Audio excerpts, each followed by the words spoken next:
Hello வணக்கம். இன்னைக்கு நம்ம பார்க்க போற டாபிக் என்ன அப்படின்னா இந்து மத நூல்கள், அதாவது இதுல வேதங்கள், ஆகமம், தோத்திரம், சாத்திரம், இதிகாசம், புராணங்கள் பத்தி எல்லாம் கொடுத்திருப்பாங்க. இது நம்ம சிலபஸ்ல வரக்கூடிய 2வது டாபிக். சரிங்களா? இப்போ நம்ம இந்து மத நூல்கள்ல வேதங்களும் அதோட உள்ளடக்கிய உபனிஷத் பத்தியும் நம்ம இதுல பார்க்க போறோம். சரிங்களா? ஓகே. இதுல பார்த்தோம் அப்படின்னா வேதங்களை ஒரே ஒரு பேஜ்ல கொடுத்திருப்பாங்க. ரொம்ப சிம்பிளா, ரொம்ப ஈஸியா கொடுத்திருப்பாங்க. நம்ம இந்த டாபிக் முடிச்சதும் அதோட எண்ட்ல ப்ரீவியஸ் இயர் கொஸ்டின்ஸ் என்ன கேட்டிருந்தாங்க அப்படிங்கறதையும் நம்ம பாத்துடலாம். ஏன் அப்படின்னா அந்த டாபிக்ல எப்பவுமே ஒரு கொஸ்டின்ஸ் கண்டிப்பா கேட்பாங்க. சரிங்களா? ஓகே, வாங்க வீடியோக்குள்ள போலாம். ஃபர்ஸ்ட், வேதம் அப்படின்னா அறிவு நூல். சரிங்களா? இது ஒரு கான்செப்ட ஃபர்ஸ்ட் நான் சிம்பிளா சுருக்கமா சொல்லிடுறேன். வேதம்னா அறிவு நூல்னு சொல்லுவோம். இந்த வேதத்தை இயற்றியவர் வேதவியாசர் இல்லைங்களா? இப்போ வேதங்கள்ல இறைவனை பாடுவோம் இல்லையா? இறைவன்கிறவர் பல பேர்கள்ல பாடுவோம். அதாவது இறைவன் ஒருத்தர் தான், ஆனா பல பேர்கள்ல பாடுவோம். அப்புறம் அந்த இறைவனை துதிப்போம் இல்லையா? இதெல்லாம் ரிக்வேதத்துல சொல்லுவாங்க. இப்போ யஜுர்வேதம் அப்படின்னு எடுத்துட்டோம்னா நிறைய யாகங்கள் செய்வாங்க, வேள்விகள்லாம் நடத்துவோம் இல்லையா? அதை பத்தின விஷயங்கள் சொல்றது. சாமம் அப்படின்னாலே மியூசிக் தான். சரிங்களா? இன்னிசையால பாடப்பட்டிருக்கும் அது ஃபுல்லா. அதான் சாம வேதம். அப்புறம் அதர்வனத்துல மந்திரங்கள் உச்சரிக்க வேண்டிய முறைகள் எல்லாம் சொல்லியிருப்பாங்க. சரிங்களா? அதாவது மந்திரங்கள் உச்சரிக்கிறதுக்குமே முறைகள் இருக்கு. ஏன்னா தானே உச்சரிக்க முடியாது. ஏற்ற இறக்கம், அதுக்கப்புறம் பாத்தீங்கன்னா அதோட தாளம், அதெல்லாம் பார்த்தோம் அப்படின்னா ஒரே டியூன்ல இருக்கும். அது இஷ்டத்துக்குலாம் நம்ம ஒலிக்க முடியாது. அதுக்குன்னு ஒரு உச்சரிக்கைக்கான முறைகள் இருக்கு. சோ இதெல்லாம் தான் இன்னைக்கு இதுல பார்க்க போறோம். சரிங்களா? ஓகே. ஃபர்ஸ்ட், வேதம் அப்படின்னா அதுல இருக்கக்கூடிய பகுதி, முதல்ல இருக்கக்கூடிய வித் அப்படின்னு எடுத்துக்கிடலாம். சரிங்களா? வித் அப்படின்னா அறிவு அப்படிங்கிறது பொருள். அப்புறம் வேதம் அப்படின்னு சொல்லிட்டோம்னா அறிவு நூல் அப்படின்னு நம்ம சொல்லலாம். இதுல மறை அப்படின்னு சொல்லுவோம் வேதத்தை. ஏன் அப்படின்னா நிறைய தெய்வீகமான கருத்துக்கள் எல்லாமே அதனுள்ளாவே மறைந்து இருக்கு இல்லையா? அதனால மறை அப்படின்னு சொல்லுவோம். அதுக்கப்புறம் வேதத்துக்கு சுருதி அப்படிங்கிற பெயரும் இருக்கு. அதுக்கப்புறம் பார்த்தோம்னா வியாசர் வகுத்திருப்பார் 4 வகையா. அதாவது ரிக், யஜுர், சாம, அதர்வன வேதங்கள். அதாவது வேதவியாசர் நம்ம எட்டினார் சொல்லுவோம் இல்லையா? அதுதான். இப்போ ரிக் வேதம் அப்படின்னு பார்த்தோம்னா ரிக் அப்படிங்கறதுடைய பொருள் என்ன அப்படின்னா துதித்தல் அல்லது வழிபடல் அப்படின்னு நம்ம சொல்லலாம். அதாவது இறைவனை துதிக்கிறது, இறைவனை வழிபடுறது. அப்போ அந்த இறைவனை துதிப்பதற்காக நிறைய பாடல்கள் எல்லாம் பாடுவோம் இல்லைங்களா? அந்த பாடல்கள் 1028 சூத்தங்களா இருக்கும். சரிங்களா? அப்புறம் அதுல 10 மண்டலங்கள் இருக்கு. நான் ஏற்கனவே சொன்னேன், இறைவனை வெவ்வேறு பெயர்கள்ல நாம வழிபடுறோம் இல்லையா? அதுல 10 மண்டலங்கள்ல 7 மண்டலங்கள்ல எடுத்துக்கிட்டோம்னா இறைவனை அக்னி அப்படிங்கிற பேரால நம்ம பாடியிருப்பாங்க. சரிங்களா? அந்த பாடல்கள் எல்லாமே அக்னி அக்னிங்கிற பேரை வச்சே பாடியிருப்பாங்க.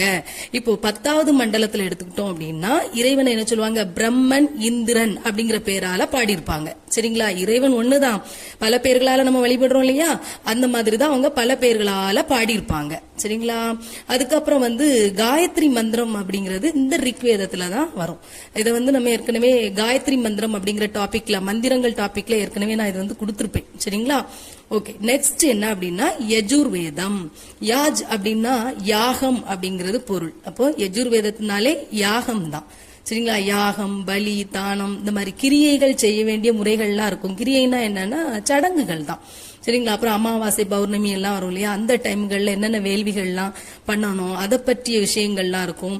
விதுகர்மாக்க செய்ய வேண்டிய விஷயங்கள் எல்லாமே அதுல கூறியிருப்பாங்க. இதெல்லாம் தான் என்னது? யஜுர்வேதம். அப்ப யஜூர்னாலே என்ன ஞாபகத்துக்கு வரணும்? யாகம், வேள்விகள் பண்றது. சரிங்களா? அப்புறம் ரொம்ப சிறப்பா சொல்லுவாங்க ருத்ரம் அப்படின்னு சொல்லுவாங்க. அது இந்த யஜுர்வேதத்துல தான் வருது. சரிங்களா? ஃபர்ஸ்ட் காயத்ரி மந்திரம் ரிக்வேதத்துல வரும்னு சொன்னோம் பாத்தீங்களா? அந்த மாதிரி ருத்ரம் அப்படிங்கிறது யஜுர்வேதத்துல வர்றது. ருத்ரம் அப்படிங்கிறது சிவனை பற்றியது. ஓம் நம சிவாய. அந்த மந்திரத்தினுடைய சிறப்புகள், அந்த ருத்ரம் பற்றிய சிறப்புகள் எல்லாமே இந்த யஜுர்வேதத்துல தான் வரும். சரிங்களா? ஓகே. நெக்ஸ்ட் என்ன அப்படின்னா சாமவேதம். சாமம் அப்படின்னாலே மியூசிக் சொன்னோம். அப்போ அங்க ஃபுல்லாவே எப்படி இருக்கும்னா இன்னிசையால இறைவனை பாடுவாங்க. சரிங்களா? இதுல இறைவனை அக்னி, இந்திரன் அப்படிங்கிற பெயர்களால பாடியிருப்பாங்க. சரிங்களா? அப்போ அந்த ரிக்குக்கும் அந்த சாமத்துக்கும் கொஞ்சம் வித்தியாசம் தெரிஞ்சுக்கணும். சரிங்களா? அப்போ இப்போ இசையோட பாடுறதுனால நம்முடைய பாவங்கள் எல்லாம் நீங்கும், நல்ல பலன் கொடுக்கும் அப்படின்னு இந்த சாம வேதத்துல சொல்லுவாங்க. அதர்வண வேதம் என்ன சொல்லும் அப்படின்னா மந்திரம் உச்சரிக்க வேண்டிய முறைகளை சொல்லும். அதுக்கப்புறம் ஒரு விரோதியை அழிக்கணும் அப்படின்னா அதுக்கான சில சடங்கு முறைகள்லாம் செய்யாங்க அப்படின்னா அந்த முறைகளும் அதர்வண வேதத்துலதான் வரும். சரிங்களா? வேதசார கிரியைகள், அனுஷ்டானங்கள், இதெல்லாம் பத்தின தோத்திரங்கள் எல்லாம் இந்த அதர்வண வேதத்துல தான் இருக்கு. சரிங்களா? இதான் ரிக், யஜுர், சாம, அதர்வண வேதங்கள். சரிங்களா? ஓகே, லாஸ்ட் இயர் என்ன கொஸ்டின் கேட்டிருந்தாங்க ப்ரீவியஸ் இயர்ல இருந்து அப்படின்னா, ஃபர்ஸ்ட் வந்து வேதங்களை 4 வகையாக வகைப்படுத்தியவர் வேத வியாசர் அப்படிங்கறது நமக்கு சொல்லியிருக்கணும். அடுத்தது வேதம் அப்படிங்கறதோட அர்த்தம் சுருதி. சரிங்களா? இதுல என்ன கேள்வி கேட்டிருக்காங்கன்னா, வேதம் அப்படிங்கறதோட பொருள் என்ன அப்படின்னா அறிவு நூல் அப்படிங்கறது தெரியணும். சரிங்களா? அடுத்தது ரிக்வேதத்துல எத்தனை மண்டலங்கள் இருக்கு? 10 மண்டலங்கள் இருக்கு. யஜுர்வேதம் அப்படிங்கறதோட அர்த்தம் என்ன அப்படின்னா, இதற்கு வந்து யாகம் அப்படிங்கிறது பொருள். யாஜினா யாகம். அதுக்கப்புறம் இன்னொரு கொஸ்டின் கேட்டிருக்காங்க, எப்படின்னா அமாவாசை பௌர்ணமி காலங்களில் செய்ய வேண்டிய வேள்விகள் பற்றிய விஷயங்கள் எதுல அப்படின்னா அதுவும் யஜுர் வேதம் தான். சரிங்களா? இதெல்லாம் தான் இதுல வந்து கேட்டிருக்காங்க. அதர்வண வேதத்துல இருந்தும் கொஸ்டின் கேட்டிருக்காங்க. இந்த மந்திரம் உச்சரிக்க வேண்டிய முறை, விரோதி அழிவின் பொருட்டு செய்ய வேண்டிய கிரியா முறைகளை எல்லாம் எதுல கூறப்பட்டிருக்கு அப்படிங்கிற கேள்வியும் கேட்டிருக்காங்க. அது அதர்வண வேதம். சரிங்களா? இந்த வேதத்துல இருந்து மாத்தி மாத்தி ஒரு கொஸ்டின் கேட்டுக்கிட்டே இருக்காங்க. ரொம்ப ரொம்ப சிம்பிள். ஒரே ஒரு பேஜ்ல தான் இந்த டாபிக் இருக்கு. சரிங்களா? ஓகே, நெக்ஸ்ட் வந்து உபனிஷத்து. உபனிஷத்தும் வேதங்கள்ல வரக்கூடிய ஒரு பகுதி தானே, அதனால இதோடைய கண்டினியூ தான். எப்படின்னா, இப்ப 4 வேதங்கள் சொல்லிட்டோம் இல்லையா, அதுல இருக்கக்கூடிய சம்ஹிதை, பிராமணம், ஆரண்யகம். சரிங்களா? அப்படியே படிச்சுக்க வேண்டியதான். சம்ஹிதை, பிராமணம், ஆரண்யகம், இந்த பாகங்களை சார்ந்ததுதான் உபனிஷத். சரிங்களா?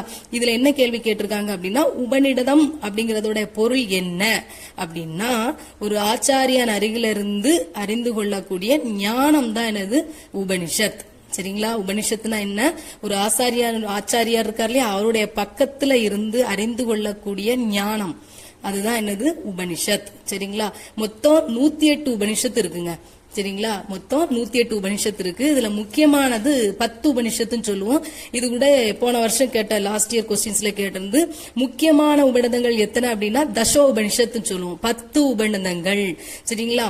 இதெல்லாம் ஐத்ரேய உபனிஷத், தைத்திரிய உபநிதம், கடோபனிடம், அதுக்கப்புறம் ஸ்வேதாஸ்வதர உபனிஷத், பிருகதாரண்ய உபனிஷத், பிரஷ்னோபனிஷத், ஹேனோ உபனிஷத், ஈசோபனிஷத், முண்டகோபனிஷத், சாந்தோக்கிய உபனிஷத். சரிங்களா? மொத்தம் 10 உபனிஷத் இருக்கு, முக்கியமான உபனிஷத்து. சரிங்களா? 108ல 10 முக்கியமானது. இந்த 10 உபநிடதங்களுக்கும் யாரு வந்து பாஷ்யம் பண்ணிருக்கானா, ஸ்ரீ சங்கராச்சாரியா சுவாமிகள் வந்து பாஷ்யம் பண்ணிருக்கார். சரிங்களா? பாஷ்யம்னா உரை எழுதுவாங்க இல்லையா, அதுதான். அதுக்கப்புறம் பாத்தீங்க அப்படின்னா ராமானுஜர், வித்யாரண்யர், அப்புறம் ஆனந்த தீர்த்தர். சரிங்களா? இவர்களும் என்ன பண்ணிருக்காங்க, பாஷ்யம் செய்துள்ளார்கள். சரிங்களா? இதான் வேதங்கள் உபனிஷத்துல வர பாயிண்ட்ஸ் எல்லாம். ஓகேங்களா? ஓகே, மீண்டும் அடுத்த வீடியோல இதனுடைய கண்டினியூவான ஆகமம், தோத்திரம், சாத்திரம், இதிகாசம், புராணங்கள் பத்தி பார்க்கலாம். மீண்டும் அடுத்த வீடியோ சந்திப்போம். நன்றி.